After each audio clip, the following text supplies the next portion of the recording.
خواستم خنده کنم ماتم تو نگذاشت، خواستم گریه کنم تنه ادا نگذاشت، خواستم داد دل فاطمگی رمز عدو، حکمت و مصلحت خالق یکتا نگذاشت.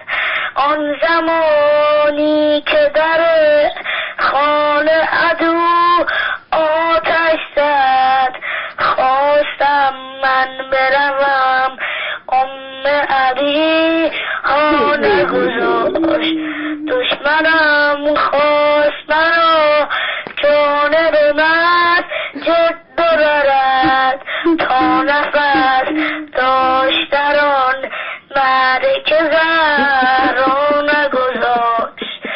دیدن میخ در خانه مرا آتش زد، خواستم جان بدهم زینب کبرا نگذاشت.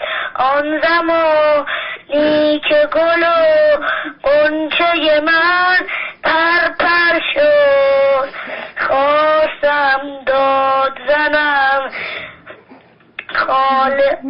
ناله از ما نگذاشت.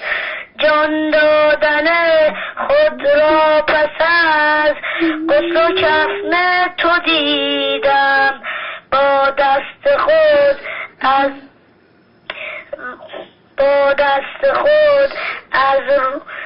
برای تو سنگ لحد بچیدم.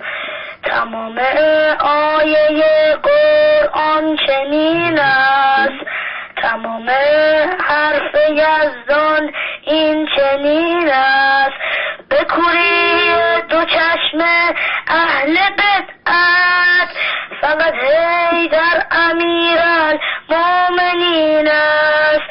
بگو الله اکبر، جنم قربون حیدر، یا رب برسان صاحب ما رو دست شما رو میرسم. خدا